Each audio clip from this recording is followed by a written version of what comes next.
Buongiorno, benvenuti alla TG Sicilia. Le principali notizie. Incendiata a Gela una villa con piscina, confiscata alla mafia. Doveva diventare un centro di recupero per tossicodipendenti. Ci sfidano, commenta la magistratura. Reagiremo. A Catania un uomo picchiato e minacciato di morte per un debito di 3.000 euro contratto per il traffico di droga. 2 arresti. A Siracusa attracca la Ocean Viking nell'occhio del ciclone per le critiche alle ONG. La replica: noi salviamo vite, l'Europa cambi politica. La Sicilia sempre più isola, lo dice la Commissione parlamentare di Roma. I servizi nei porti e aeroporti più cari perché gestiti in regime di monopolio.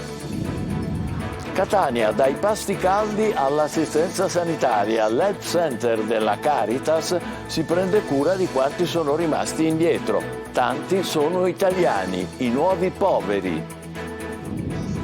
Giornata delle malattie rare, la storia di una madre palermitana costretta da 10 anni per le cure alla sua bimba a viaggi della speranza fuori dalla Sicilia con costi insostenibili. Oggi 29 febbraio, inevitabile chiedersi anno bisesto, anno funesto? Chi dice di non farci caso poi ammette non è vero, ma ci credo. Calcio, notte magica e risveglio felice per il Catania che batte 2-0 il Rimini e si qualifica per la finalissima di Coppa Italia di Serie C.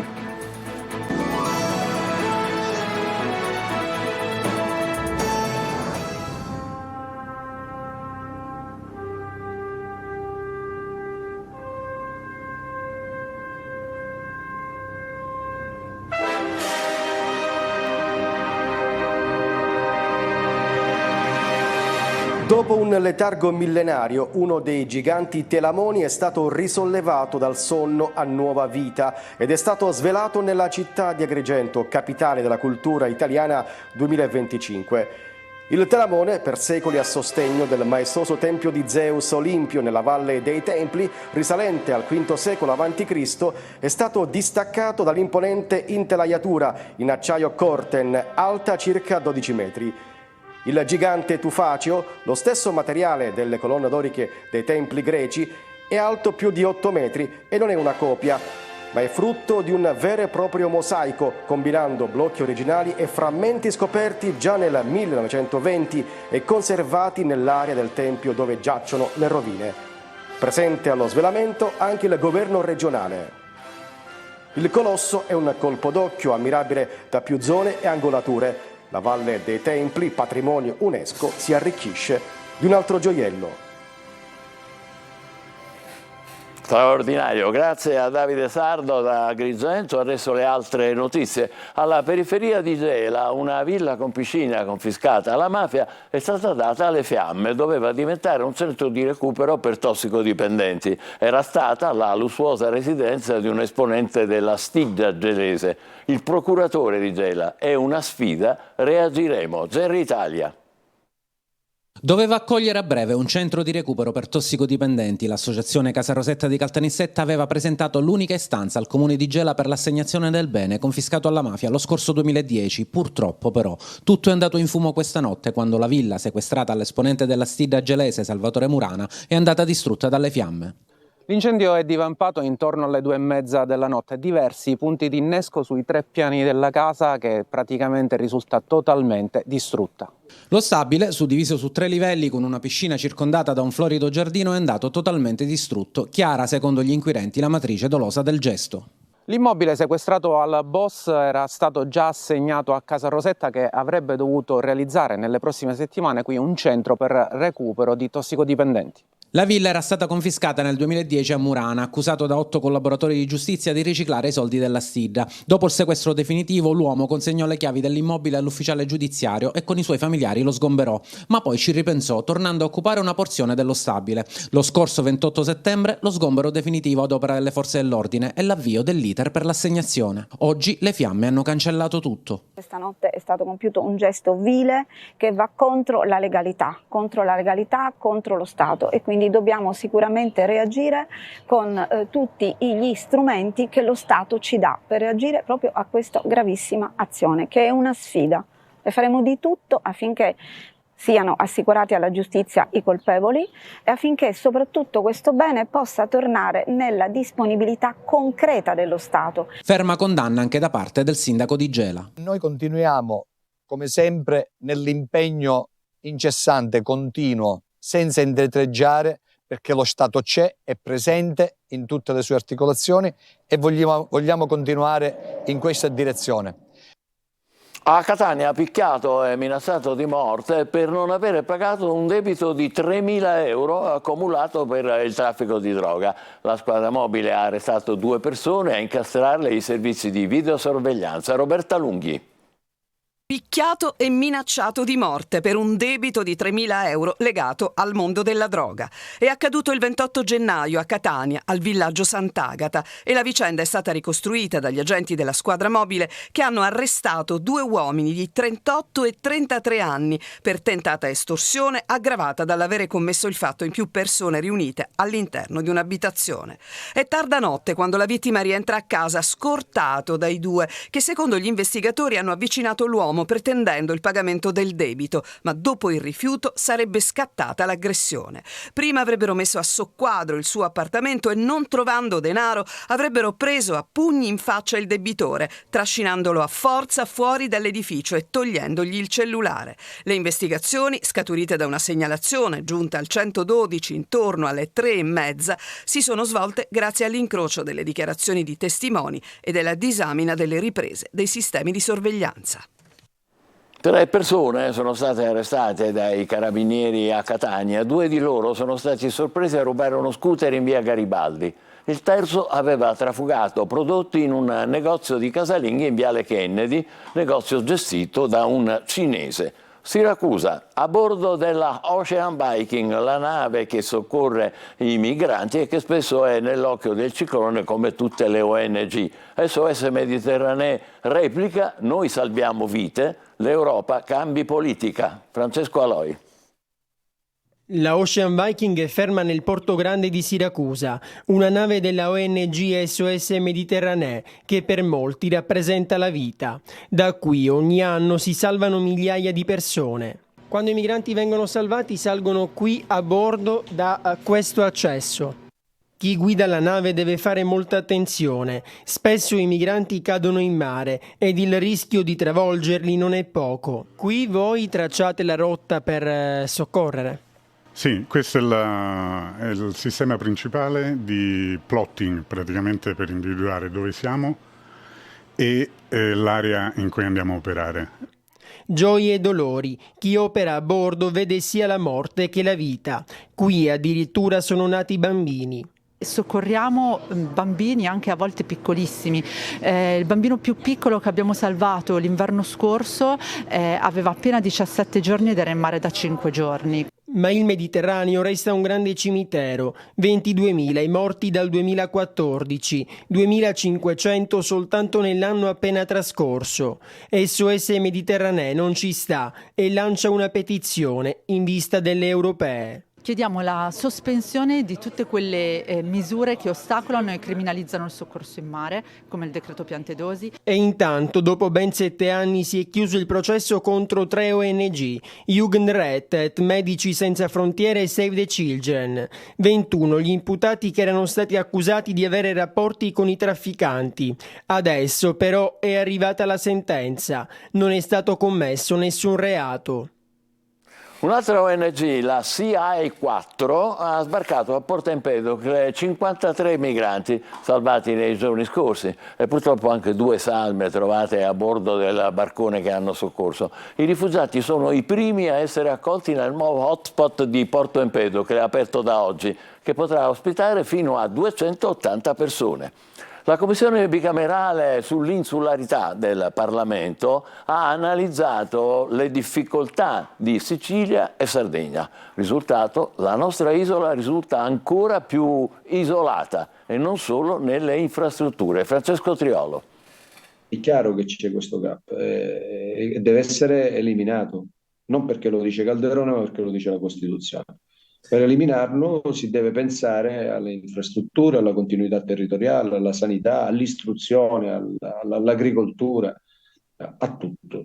Isole e isolate Sicilia e Sardegna, ma sembra quasi un paradosso vista la distanza dalla terraferma dal continente. La Sicilia, tra le due, è ancora più isolata della Sardegna. L'analisi è stata condotta da una commissione bicamerale istituita per studiare le soluzioni per il contrasto degli svantaggi derivanti dall'insularità, della quale è presidente il deputato messinese Tommaso Calderone. Noi dobbiamo far sì che il legislatore ad ogni provvedimento e per ogni provvedimento emanato tenga conto della Sicilia e della Sardegna e degli svantaggi, perché è un discorso totalmente specioso e inutile dire e pensare, gli diamo 50 milioni, 80 milioni, 300 milioni l'anno. Non funziona così. Il capitolo più dolente è quello delle infrastrutture. L'accesso sia agli aeroporti che ai principali porti di interesse nazionale, specie quelli commerciali, rappresenta un fattore di dipendenza sia in termini di tempi, di costi, di frequenza, perché le imprese che forniscono i servizi di trasporto marittimo ed aereo spesso operano in regime di monopolio, determinando un aumento dei costi.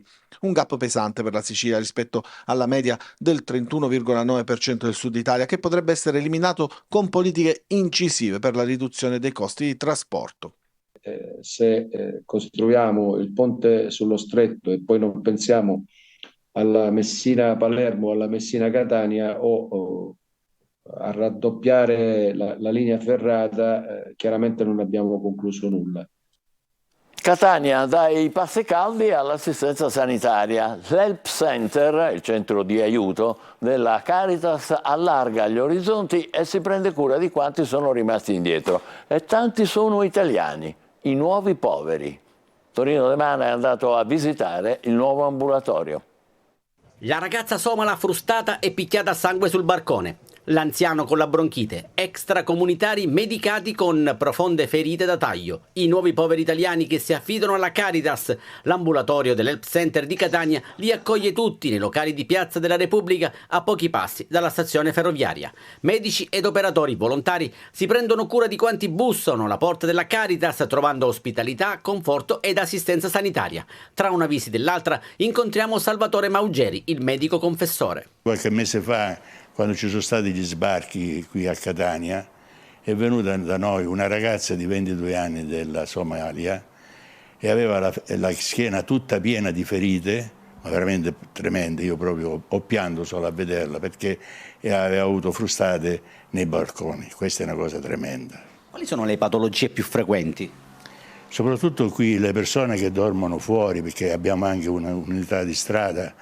Logicamente sono i problemi di polmoni, hanno bronchiti, soprattutto ferite. Maugeri lancia anche l'idea della rete del farmaco. Se avete farmaci che però siano di una certa buoni, li potete portare qui all'Help Center, alla stazione, li analizziamo, se vanno bene saranno poi messi in circuito per persone che ne hanno bisogno. Non solo un pasto caldo, ma anche assistenza medica per i nuovi poveri, italiani che sono rimasti indietro, chi per aver perso il lavoro, chi per essere rimasto senza reddito di cittadinanza. Ora più che mai la necessità di un'assistenza sanitaria, soprattutto per le famiglie che chiaramente si trovano ad avere delle difficoltà nel sostenere delle spese mediche, nell'avere dei farmaci, tanti fratelli e sorelle stranieri che vengono e non hanno magari la residenza o che magari in questo momento non hanno l'assistenza sanitaria per il disbrigo dei documenti. Questa opportunità nasce proprio per la possibilità di curare. L'ambulatorio è aperto mercoledì, giovedì e sabato dalle 9 alle 11.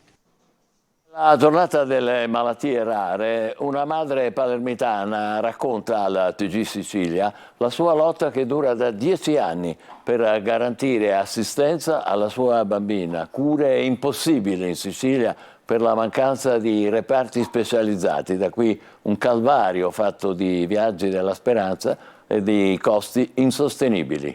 Roberta Lunghi. Essere una mamma è una grande responsabilità, significa dare tutto ciò che hai, il tuo cuore, le tue forze, le tue energie, la tua grinta, il tuo amore Non è facile raccontare la propria storia. Cira Maniscalco è una mamma palermitana che lotta da 10 anni per la salute della sua bambina, affetta dall'Arnold Chiari e da siringomielia, sindromi neurologiche che investono il sistema muscolo-scheletrico. Sono 2 tra le 6-8.000 malattie rare, molto diverse tra loro, ma spesso con comuni problemi di ritardo nella diagnosi, mancanza di cura, carico assistenziale. Solo in Sicilia sono 22.000 i malati rari del sistema neurologico. Nella giornata mondiale sulle malattie rare, Cira ha deciso di raccontarsi anche con un docufilm scritto e diretto dalla giornalista palermitana Veronica Fiminino. In Una mamma, il dolore, la forza, ma anche la rabbia.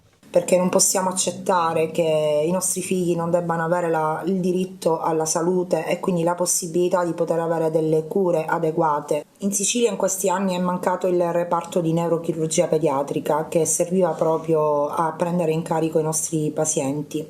Quindi da lì siamo stati costretti a rivolgerci in centri altamente specializzati fuori dalla nostra regione, dove ci sono stati appunto delle spese ingenti che hanno seriamente messo in difficoltà economica non soltanto me. Spese insostenibili per questa famiglia in 10 anni di viaggi della speranza a Firenze, mai alcun rimborso. E seppur vero che c'è un registro regionale dei malati rari nell'isola, ciò che poi conta è che questi abbiano il centro di riferimento sul territorio per le cure. Chiedo alle istituzioni che si possa creare questo reparto e nello stesso tempo creare un team multidisciplinare in grado di poter prendere in carico i pazienti dall'inizio fino alla fine del percorso diagnostico e terapeutico. Mi auguro soprattutto che anche le istituzioni possano riconoscere e comprendere quanto è difficile davvero vivere accanto a un paziente con malattie rare.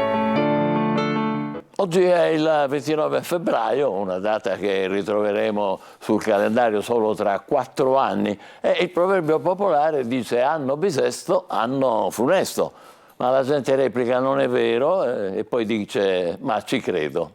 Eva Spampinato. Anno bisesto? Anno funesto? No, per carità. Non lo sapevo. 29 febbraio arrivano gli antichi proverbi popolari a ricordare la particolarità di questo anno bisestile che la tradizione vuole marchiato da sciagure e cattiva sorte. La singolarità dell'anno di 366 giorni infatti ha contribuito nei secoli ad alimentare una serie di credenze e superstizioni che lo hanno trasformato in un anno presumibilmente sfortunato. Ma la fortuna e la sfortuna non esiste. Ma la vita è quella che è, ti accade tutto, a tutti accade tutto. Della serie non è vero ma ci credo, c'è chi comunque corre riparo. L'occhio di Allah per il malocchio. Fai qualcosa comunque per proteggerti da quest'anno bisestile? Sì, cerco di rispettare i miei buoni propositi che ho scritto il 31 dicembre passato. Occhio malocchio, prezzemole finocchio. E come battizzo contro il malocchio. Lei ha mai avuto particolari sfortune negli anni bisestili? Che io mi ricordo, no. Eventi disastrosi come il terremoto di Messina o le stragi di Capaci e Via D'Amelio avvennero negli anni bisestili. Ai tempi del Savonarola si temevano carestie ed epidemie e chissà che gli antichi non avessero ragione. Tipo 4 anni fa è scoppiato il Covid, però vabbè, non lo so se è correlato, non lo so. Intanto c'è chi questo anno bisesto lo sta vivendo davvero in modo funesto. I Ferragnez. Loro tanto in faccia hanno preso l'anno bisestile. Tanto vale ricorrere agli antichi rimedi. Corno di bue, latte scremeto, proteggi questa casa dall'innominato. Facciamo una breve pausa subito dopo la notte magica del Catania. State con noi.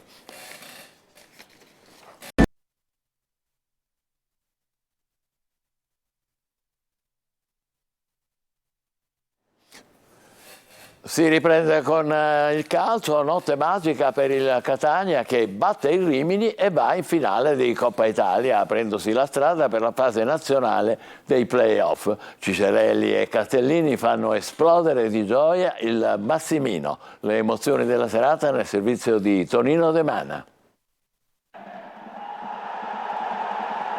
Minuto 85. Una palla vagante arriva sui piedi di Castellini, che non ci pensa 2 volte e scarica un sinistro all'angolino. Catania 2, Rimini 0. È il gol della liberazione e della qualificazione alla finalissima di Coppa Italia di Serie C e che apre un'autostrada verso la fase nazionale dei playoff.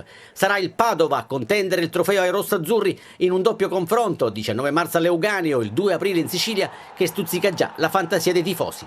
Il grande cuore rossazzurro batte forte in una serata che rende felici tutti, dalla squadra alla dirigenza, Pellegrini in testa, passando per i tifosi e per finire al cassiere del Massimino che si frega le mani con 19.842 spettatori paganti. E da solo vale il prezzo del biglietto il potente sinistro di Alessio Castellini, l'uomo della provvidenza che nel finale spezza l'equilibrio e fa pendere la bilancia dalla parte del Catania. Il suo gol fa esplodere lo stadio, una prodezza da vedere e rivedere, bella ed efficace, che spalanca le porte del paradiso. In una partita da dentro o fuori, ma con il sostegno della città, il Catania lotta, soffre e alla fine porta a casa la vittoria, ribaltando l'1-0 maturato in Romagna. Apre le danze al 17° Cicerelli, che da posizione favorevole spedisce sotto la traversa dopo un'azione caparbia di Sturaro. È il gol che mette la doppia sfida sui binari della parità. Dopo il vantaggio, la squadra di Lucarelli si abbassa e concede il pallino del gioco agli ospiti. Albertoni se la cava 2 volte sulla mesta, con il Catania che aspetta pazientemente,